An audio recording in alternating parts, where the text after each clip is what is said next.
All right, guys, you can stop everything because this is officially the only podcast that you need to listen to today.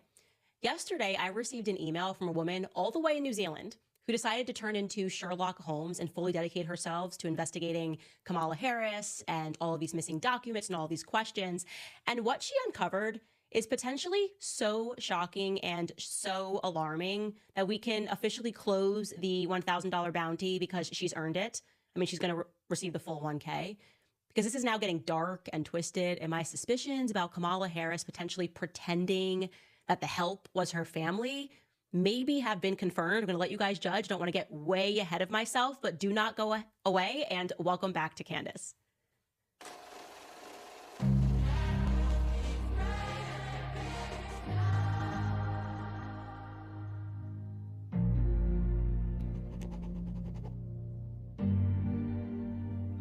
I don't even know where we begin here. I mean, I'm just shaken.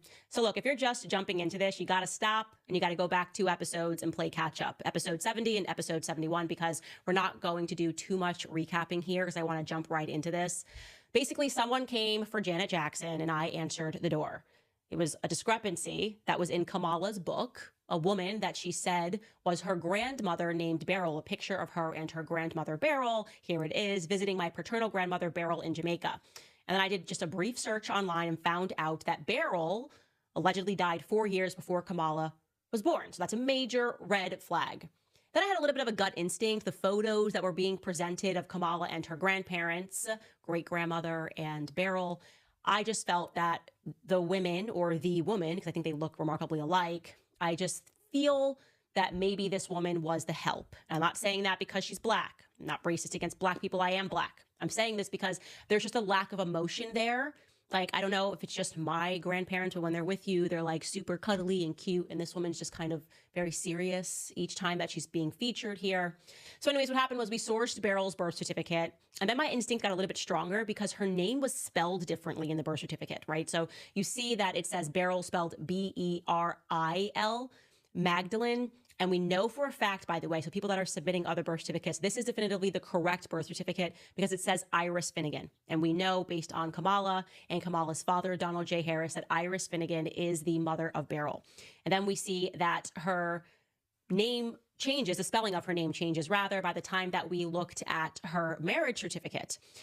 Suddenly you can see that the marriage certificate has her name being spelled with a Y. Now that to me signaled that maybe she definitely is the help, and I'll tell you why. So my grandfather, before he passed away, maybe like 10 years before he passed away, I got kind of obsessed with trying to find all of these documents pertaining to his life because I realized like that's my ancestry. And I was having a ton of trouble mining his grandmother's information because on each document, her name was spelled differently as well as other people in the family. And I was like, Granddad, why is everyone's name spelled differently depending on the document? Like, this is very confusing. Why is it sometimes spelled Liza versus Eliza versus like Lizbeth? That was his grandmother's name. And he explained to me that they didn't know how to read and write. So you forget this. You forget that you had a world the majority of people couldn't read and write, especially if you were not considered like a high-class person. My grandfather grew up on a sharecropping farm. And so what that meant was even if you had a name, if you couldn't read and write, you were going up to the register, whether it was for birth, whatever it was, and you were just telling somebody the name. You weren't saying like, hi, it's Candace, C-A-N-D-A-C-E. You're just saying Candace, and one person might spell it C-A-N-D-I-S. Somebody might spell it C-A-N-D-I-C-E. If you do not know how to read and write, you don't recognize these discrepancies. So that actually, I thought, was a good thing in terms of like my idea that this woman could have potentially just been the help, maybe like on my scent. But I didn't want to be too convinced. Obviously, you know, I lean into the conspiracy mindset because we've been lied to so many times. But like I said, we did find that marriage certificate between Beryl and Lawford Newland, which was in July of 1944. And I want to be clear, guys, we know for a fact this is the correct Beryl. So we're not confused here and looking for more documentation when it comes to the birth or the marriage because the correct parents are listed. You can see Patrick Finnegan is listed. And so we know that Beryl's parents are Iris Finnegan and Patrick Finnegan. So that is the correct parent, the correct marriage certificate. But we had no idea.